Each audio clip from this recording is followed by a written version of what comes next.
اللہ الرحمن الرحیم نحمدہ ونصلی علی رسولہ الکریم اما بعد۔ سامعین محترم، آج پھر میں آپ حضرات کے سامنے سوال و جواب کے سلسلے میں حاضر ہوا ہوں۔ آج کا جو ہمارا سوال ہے روزے کے متعلق وہ یہ ہے کہ کیا روزے کی حالت میں دانت یا دھاڑ نکلوا سکتے ہیں؟ اگر کسی شخص کا روزہ ہو، مرد کا یا عورت کا، اور وہ یہ دیکھے کہ اس کی دانت یا داڑھ میں درد ہے یا مجبوری ہے کوئی ایسی کہ نکلوانا ضروری ہے، تو کیا وہ اس حالت میں، روزے کی حالت میں دانت یا داڑھ نکلوا سکتی ہے؟ تو آج کی اس ویڈیو میں آپ کو اس سوال کا جواب دوں گا۔ اس سے پہلے میری آپ حضرات سے گزارش ہے کہ اگر ابھی تک آپ نے میرے اس یوٹیوب چینل کو سبسکرائب نہیں کیا تو سبسکرائب کر لیں اور بیل آئیکن کو ضرور کلک کر لیں تاکہ ہماری ہر آنے والی ویڈیو آپ کو بآسانی مل سکے۔ تو آئیے چلتے ہیں اپنے موضوع کی طرف۔ تو ایک سوال ہے یہاں کہ روزے کی حالت میں دانت یا پھر دھاڑ نکلوا سکتے ہیں؟ اگر نکلوا دی تو اس کا کیا حکم ہے؟ تو جواب سن لیجئے گا۔ اگر روزے کی حالت میں دانت یا پھر دھاڑ نکالنے کی شدید ضرورت ہو تو دانت یا دھاڑ نکالنے کی گنجائش ہے۔ اگر شدید ضرورت ہے تو پھر اس کی گنجائش ہے، البتہ یہ خیال رکھنا ضروری ہے کہ خون، پیپ یا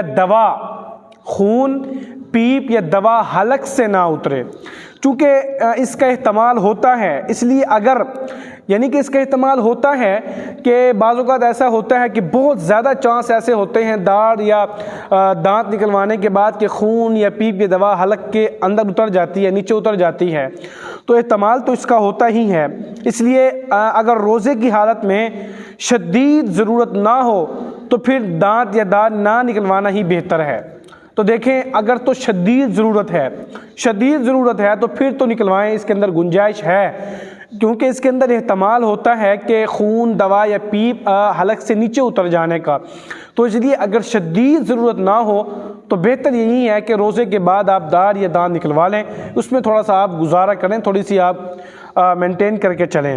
اور پھر دانت یا داڑھ نکالنے سے خون، پیپ یا دوا حلق میں چلا گیا اور وہ جو دوا ہے وہ تھوک کے برابر اندر چلی گئی روزے کی حالت میں، یا پھر اس کا ذائقہ حلق میں محسوس ہوا تو اس سے روزہ ٹوٹ جائے گا۔ دوبارہ سن لیجئے گا، اگر آپ نے روزے کی حالت میں دانت یا دھاڑ نکلوائی، اس کے بعد وہ جو دوا تھی، خون تھا یا پیپ تھا، اگر وہ حلق کے نیچے چلا گیا یا بے شک وہ تھوک کے برابر چلا گیا اور اس کا ذائقہ محسوس ہوا حلق میں، تو اس سے روزہ ٹوٹ جائے گا۔ اور اسی طرح غیر اختیاری طور پر بھی اگر دوا کا جو اثر ہے، دوا، خون یا پیپ حلق کے نیچے چلی گئی، حلق میں چلی گئی، تو اس سے بھی روزہ ٹوٹ جائے گا۔ غیر اختیاری یعنی کہ آپ نے جان بوجھ کر نہیں، ایسے ہی چلی گئی، ایسے ہی آپ نے دانت یا داڑھ نکلوائی اور ایسے ہی وہ چلی گئی، اس سے بھی روزہ ٹوٹ جائے گا۔ تو اس لیے احتیاط ضروری ہے، تو پھر اس سے قضا لازم ہوگی، اس کا کفارہ نہیں ہوگا۔ تو دیکھیں، یہ ایک سوال تھا ہمارے پاس کہ دانت یا داڑھ نکالا، اگر روزے کی حالت میں نکالیں تو پھر اس کا کیا حکم ہے؟ تو میں نے آپ کو اس کا جواب بتلایا ہے، انتہائی آسان لفظوں میں بتایا، اور میں نے کوشش کی کہ آپ کو آسانی سے سمجھ آ جائے، اور انشاءاللہ سمجھ بھی آ گئی ہوگی۔ تو اگر آپ کو ہماری ویڈیو پسند آئی ہو تو لازمی لائک کر دیجئے گا۔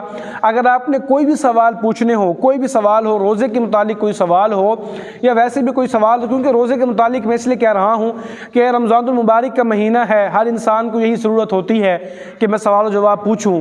تو اگر آپ کا روزے کے متعلق کوئی سا بھی سوال ہو تو آپ ہم سے پوچھیں، کمنٹ میں آئیں، ہم سے کمنٹ کریں، انشاءاللہ آپ کے اس سوال پر ہماری ایک نئی ویڈیو ہوگی اور ہم آپ کو جواب دیں گے اور پوری کوشش کریں گے کہ آپ کو صحیح طریقے سے سمجھ آئے۔